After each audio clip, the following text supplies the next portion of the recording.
Hello mga kagulong.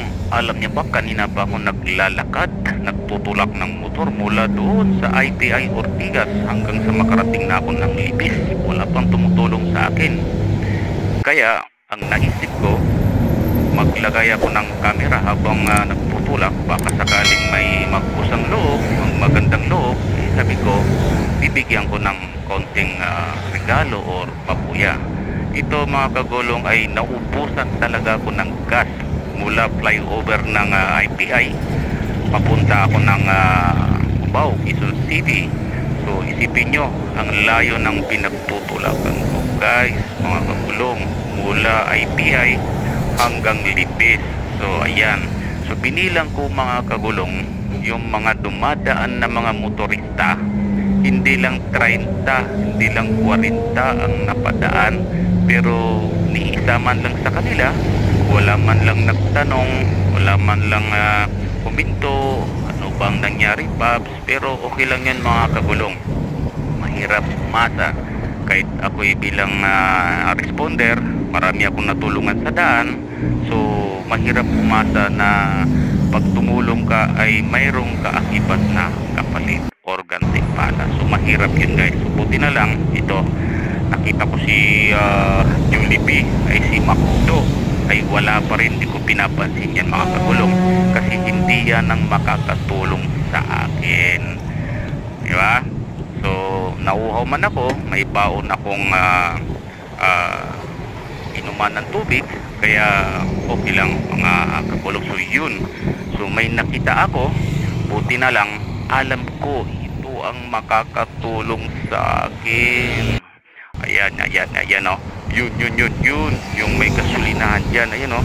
Ayan, yan, nakita ko yung signage na yan. So napawi ang pagod ko, dahil sabi ko, baka ito na ang makakatulong sa akin.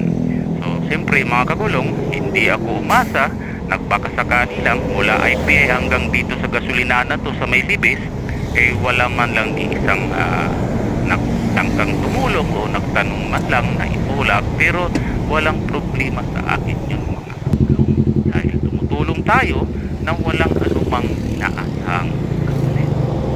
Ikaw man ay madisgrasya o maubusan ng gasolina, so okay lang kung may tutulong o wala, basta sakripisyo lang, sipag lang, at tuloy-tuloy lang mga kagulong sa ating natahaking mundo. So ayan na, so nandito na ako guys. So ito talaga ang nakakatulong sa akin hanggang sa makarating ako sa aking paruroonan. So buti na lang, mula IPI overpass hanggang dito sa may gasolinahan sa may Libis, Quezon City. So nakarating ako dito na nagtulak-tulak, paahon pa. So ayan, maraming salamat sa gasolinahan na ito, dahil siya lang ang tanging nakakatulong sa akin papunta sa aking patutunguhan. So thank you mga kagulong. Okay lang, may tutulong o wala, tutulong ka o hindi, may natulungan ka, huwag kang umasa na yung tulong mo na yon ay mayroong kapalit. So tanging Panginoon na lang, Diyos na lang ang bahala kung ano ang ibibigay niyang gantimpala sa'yo. Basta yung sa'yo, tiis lang at kailangan magpakatatag at lakasan ng loob mo sa pagtutulak. Hindi yung bawal na gamot, pagtutulak ng motor. So maraming salamat. So ito na, nagbabayad na tayo sa gasolinaang ito, at papasalamat dahil ito lang ang tanging nakakatulong sa atin upang makarating sa ating patutunguhan. So babu! Mula IPI Ortigas hanggang dito, sa 30 na motorista, wala man lang na magandang loob. Tanging si Shell lang ang nagpa-survive. Pwede pa comment, Rex?